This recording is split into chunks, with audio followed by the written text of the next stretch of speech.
there are many viruses who attack on us, which originate from the dead, as told by Sri Mataji. And Hamsa Chakra is called as the filter. And when it is dry, we have to put ghee camphor.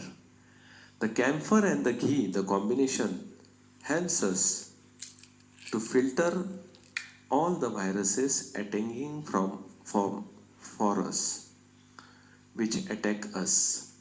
They prevent us from attacking. The ghee camphor is very useful. So first we will have a look on the one or two Amrutvanis in which Sri Mataji explained about the Hamsa Chakra and the ghee camphor. Simple thing called ghee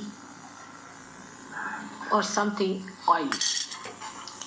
For ears, for nose, for eyes the kajal, and for this portion also you have to put some ghee in hot water or milk and take it so that you soothe down your nerves and you soothe down your Vishuddhi.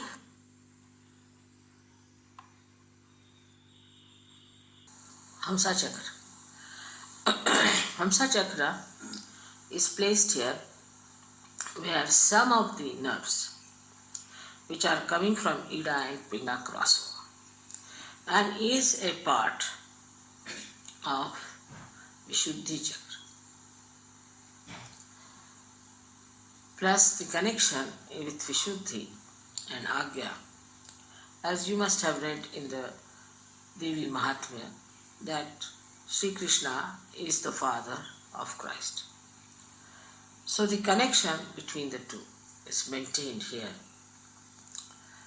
And this is very important, Hamsa Chakra is, that if your Hamsa Chakra is not alright, your discretion is very poor. This chakra get easily dried out. Like if you eat very dried food, you see, say, sometimes you also offer me some dry fruit and I have to tell you that not to give too dry fruit. You must eat it with some sauce or some liquid thing, because if you eat very dry food, also this becomes very dry. And it's very important because if this portion becomes dry, you can put some oil or ghee into it to make it alright. But from here starts the drying of the peritoneum, is the lining.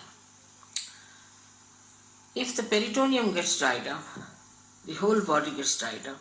Could be anywhere in the lung if it is dried up. It can cause you lung cancer. Even peritoneum can be in a cancer state.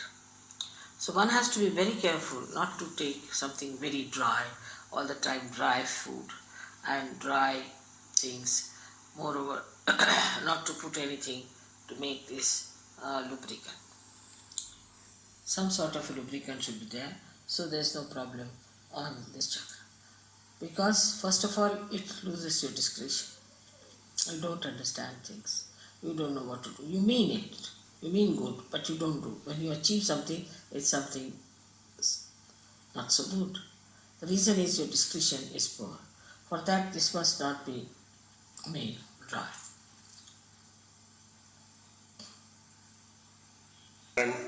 फिर आप दोपहर को इसको छोड़ सकते हैं।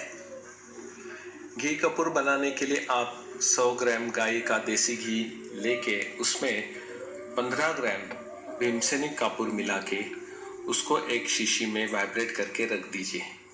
कांच की शीशी हो तो बहुत अच्छा रहेगा। अल्टरनेट डे आप उसको छोड़िए। हंस चक्र, आज्ञा चक्र, मूलाधार चक्र और विशुद्धि चक्र, चारों को इसका अच्छा फायदा होता है। अभी के इस अमृतवाणी में हमने सुना है कि अंदर की जो हंसा चक्र के अंदर जो सेल्स है, जो पेशियां हैं, वो ड्राई हो जाती है और उसके कारण साधकों को परेशानी होती है। तो उसकी ड्राइनेस निकालने के लिए जैसे हम शरीर को या हमारी त्वचा को क्रीम लगाते हैं और वैसे ही हंसा चक्र को हमको घी कपूर छोड़ना जरूरी है, ऐसा बताया है। याददाश्त रखने के लिए, विचार को कम रखने के लिए, सुबह मेडिटेशन को जल्दी उठने के लिए और संतुलन मेंटेन करने के लिए ये घी कपूर सारे सहयोगियों को परम पूज्य श्री माता जी ने ये ट्रीटमेंट करने के लिए बोला है। कपूर कृष्ण जी को भी, कृष्ण भगवान को भी प्यारा है, ऐसा एक रेफरेंस मिला है श्री माता जी के अमृतवाणी में। और साथ साथ शिव जी जो है उनको भी आरती के समय कपूर आरती की जाती है, जिसमें कर्पूर गौरवम करुणावतारम कहा है। कपूर ठंडा होने के कारण, और हमारा जो एकादश रुद्र भी हंसा के ऊपर ही है जहाँ शिव है, तो बॉडी भी ठंडी रहती है। तो इस गर्मी में भी और ओवरऑल हंसा चक्र को बैलेंस रखने के लिए सहयोगियों को ये करना ज़रूरी है। जैसे कि आपको पता है, यहाँ हर एक पौधे के जो रूट्स होते हैं वो ज़मीन में होते हैं और पौधा ऊपर रहता है, लेकिन मानव शरीर में ये पौधा उल्टा बोला है भगवत गीता में। ऊर्ध्वमूलम आदर्श शाखा, यानी जो मूल है, रूट्स है, वो ऊपर है और ब्रांचेस यानी शाखा नीचे है। इसीलिए घी कपूर जब नाक में छोड़ा जाता है तो वो मूल की ओर यानी रूट्स की ओर जाता है। आयुर्वेद ने भी कहा है कि नासा ही शिरोसो द्वारम, नाक ये सर का दरवाजा है और नाक में जो कुछ हम छोड़ते हैं वो डायरेक्ट सर की ओर यानी हंस चक्र, आज्ञा चक्र की ओर जाता है। तो आज से सब सहयोगियों से अनुरोध करता हूँ, विनंती करता हूँ कि श्री माता जी ने बताई हुई ये ट्रीटमेंट ज़रूर अपनाइए और अपना जो निर्विचार स्थिति है उसे बनाए रखें। जय श्री माता।